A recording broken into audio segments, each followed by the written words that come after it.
선고일이 3월 26일로 잡혔습니다. 예. 일단 좀 선고 내용은 어떻게 전망을 하십니까? 저는 뭐 일관되게 죄가 없다고 주장해왔기 때문에 무죄 나올 무죄 가능성이 좀 높다고 보고 있고요. 그래요? 저는 1심 판결문이라든가 관련 증거들을 아무리 살펴봐도 이게 어떻게 죄가 되는가 하는 생각이 있고요. 어쨌든 뭐 김문기를 아냐 모르냐 그 인식의 문제, 그다음에 골프를 쳤냐 안 쳤냐 이 문제는 또 검찰이 확장해서 가는 거거든요. 이게 뭐 인식과 행위 뭐 이게 뭐 이건 사실 골프를 쳤다 안 쳤다는 얘기를 한 적이 없는데 이런 거 봐서 그렇게 말을 한 걸로 유추 확장해서 한 거기 때문에 전 죄가 안 된다고 보고 있고요. 네. 나머지 뭐 국토부에 협박이 있었냐 없었냐도 그게 백현동 문제만이 아니라 전체적인 상황을 설명한 거거든요. 근데 그걸 딱 백현동으로 딱 집어갖고서 예. 협박받았다는 걸로 확장 해석한 거기 때문에 예. 저는 법원의 판사들이 합리적으로 또 판결할 것으로 보고 있습니다. 네. 그러면 검찰의 2년 구형은 과하다 이렇게 보시는 거고요. 과도하죠. 사실 이런 뭐 정도의 낙선 목적의 허위사실 유포의 경우에는 이렇게 징역형을 선고하는 경우도 많이 있습니다. 그러나 이건 본인이 자기에 관련된 얘기를 한 거거든요. 대개 하다 보면 이재명 대표도 협박을 받았다고 하는 거에 관련해서는 약간 표현이 좀 과한 측면이 있다 이렇게 얘기를 했거든요. 그런 걸 갖고서 공문권 제한, 피선거권, 선거권 제한 10년에 해당하는 징역형을 2년씩이나 구형하는 경우는 저는 본 적이 없습니다. 네. 매우 정치적인 구형이라고 생각합니다. 그럼 협박이라고 하는 것은 자신의 의견 표명하는 과정에서는 약간의 그 과장, 어법 예. 이렇게 이해를 해줘야지. 그렇죠. 예. 이걸 무슨 허위사실 공표 이렇게 보는 건 문제가 있다 이런 그렇습니다. 그 말씀이신가요? 말을 한 맥락 전체를 봐도 이게 백현동 부지 관련해갖고 네. 그걸 딱 집어서 얘기한 것도 아니거든요. 예. 되게 이 관련 법률 보면은 국토부 장관이 용도 변경 요구하면 들어줘야 되는 그런 조항들이 있거든요. 뭐 그런 걸 갖고서 당연히 압박을 느낄 수밖에 없지 않겠습니까? 부담을 느끼는 거죠. 사실. 검찰이 공소장 변경을 했다면서요? 이거는 골프를 쳤냐 안 쳤냐 그게 좀 불명확하니까 그 부분을 뭐 공소사실 명확히 하라는 거였는데 그건 뭐 큰 차이는 없어 보입니다. 아, 네. 그 변수는 아니고. 네. 이 재판부는 지금 합의부인가요? 이게 그 대등재판부입니다. 합의부 당연히 합의부인데 대등재판부는 뭐예요? 대등재판부는 그 세 분의 판사가 똑같은 위치에 있다는 거죠. 아, 쉽게 하면 네. 부장판사 있고 옆에 그 젊은 배석판사 있는 이런 게 아니다? 예, 그렇죠. 대개 고등법원 같은 경우나 또는 항소심에서 부장판사와 배석판사의 관계에 있어서는 아무리 뭐 수평적 관계라고 말은 해도 부장의 의견이 되게 결정적인데 네. 이 재판부는 부장판사 세 분이 재판을 하기 때문에 아, 똑같은 세 명 다 부장판사예요? 세 분 다 부장판사입니다. 그럼 쉽게 하면 헌법재판소 재판관 관계 같은 그런 거겠네요? 똑같습니다. 또 수평적 관계이기 때문에 그러면 결정을 어떻게 해요? 세 명. 세 분이 합의를 하겠죠. 하는데 예. 끝까지 합의가 안 된다고 하면은 결국 두 분이 선택하는 방향으로 가겠죠. 시스템이 거의 헌재가 거의 똑같네요. 저는 뭐 그럼 그렇습니다. 그게 변수가 될 수도 있다고 보십니까? 저는 뭐 변수가 된다고보다도 예. 경험이 많은 법조 그 판사 경력이 상당히 오래된 중견 부장 판사들이 판단한 거기 때문에 네. 합리적이고 예. 또 균형적인 판단을 하리라 봅니다. 알겠습니다. 먼저 의원님은 무죄가 나올 거다라고 지금 전망을 하셨기 때문에 지금 제가 드리는 질문은 성립이 안 되지만 무죄가 나온다면 근데 유죄가 유지된다고 전제하고 한번 제가 질문을 드려볼게요. 이러면 지금 이제 그 계속 먼저 지금 선제적 논란이 되고 있는 게 대선이 어떻게 되느냐 이거잖아요. 네네, 예. 대법원 선고가 언제 나오느냐고 네. 연결돼서 예. 어떻게 정리를 해야 된다고 생각하십니까? 일단 대법원 선고는 일단 그 탄핵 심판이 언제 되고 조기 대선이 있다고 하면 언제 조기 대선 할 것이냐 이거 관계 있는 거 아니겠습니까? 네네네.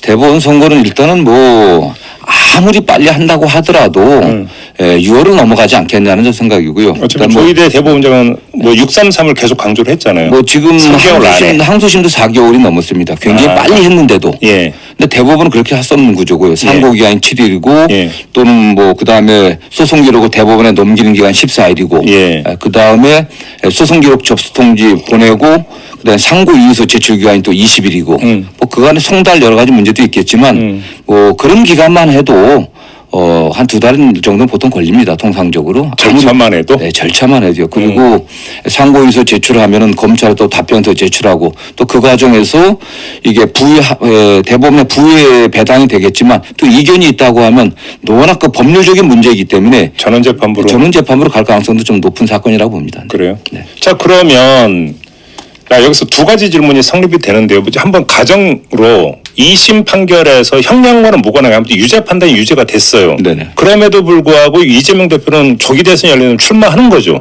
그렇죠. 출마하는 거고 예. 대법원 확정 판결이 나오지 않는 이상. 네네. 근데 만약에 출마를 했고 대선 결과가 나오는데 대법원 판결이 나왔고 유죄가 확정이 됐다. 그럼 그때는 어떻게 되는 겁니까?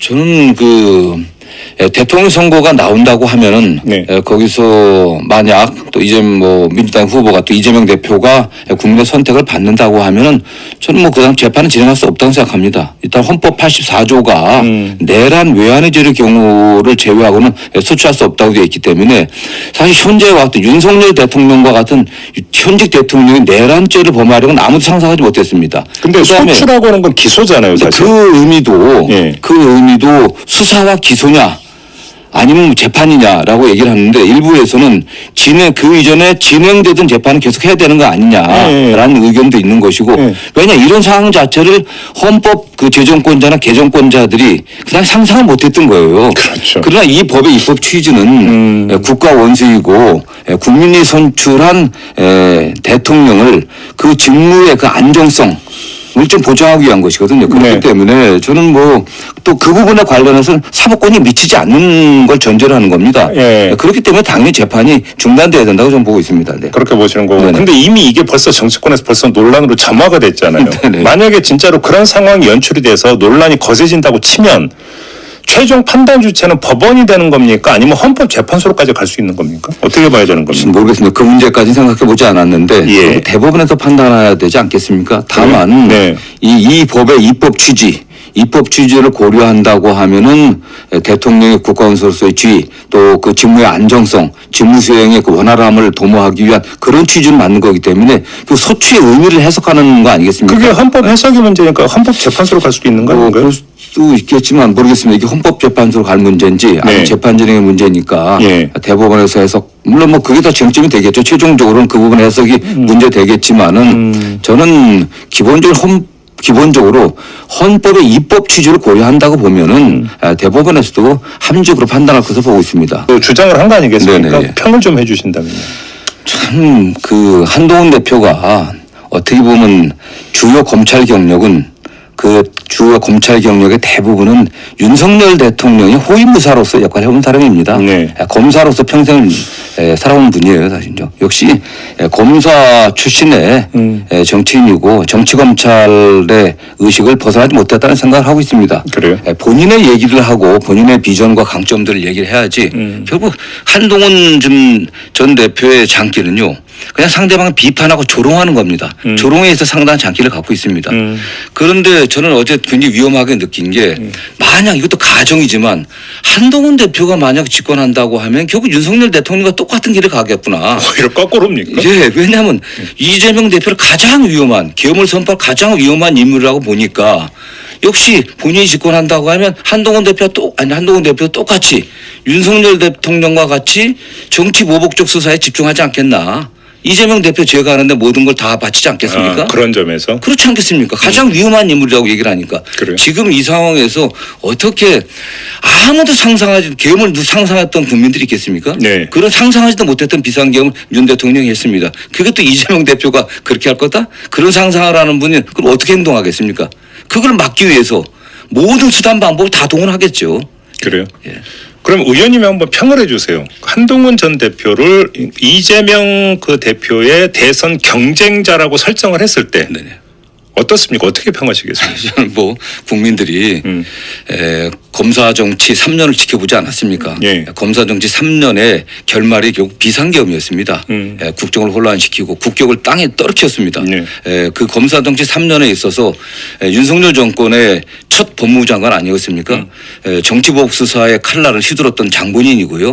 그런 분에게 국민들이 다시 나라의 운명을 맡기라고 저는 생각할 수가 없다고 저는 봅니다. 후보도 못 될 거다라고 보십니까? 저는 뭐 여당에서도 그렇게 생각하지 않겠습니까? 여당에도 예. 뭐 강경한 분들은 이미 뭐 김문수 지사 전 지사죠. 노동부 장관을 지지하는 거고 또 온건한 분들은 또 있는데 합리적인 분들이 어떤 선택을 하겠습니까? 또 윤석열 대통령 호위무사였던 전직 검찰 출신의 또 정치보복의 선봉에 섰던 법무부 장관 출신에게 또 대한민국의 미래를 맡길 가능성은 저는 없다고 봅니다. 그러면 그 속칭 한나땡입니까? 그러면? 뭐 그런 면에서는 뭐 크게 걱정은 안 합니다. 한동훈 나오면 땡큐 이런 겁니까? 혹시? 아니 뭐 어떻게 상대 후보를 뭐 그렇게 상대 잠재적 후보를 네. 그렇게 폄하할 수는 없고요. 네. 다만 국민들에게 한동훈 대표가 윤석열 정권의 문제점들을 어떻게 극복하고 본인 어떻게 국정을 잘 운영할 수 있을런지 그런 비전을 좀 보였으면 좋겠다는 생각입니다. 그러면 거꾸로 지금 그 잠재적 국민의힘의 예비 주자들 가운데 가장 부담스러운 인물은 누굽니까?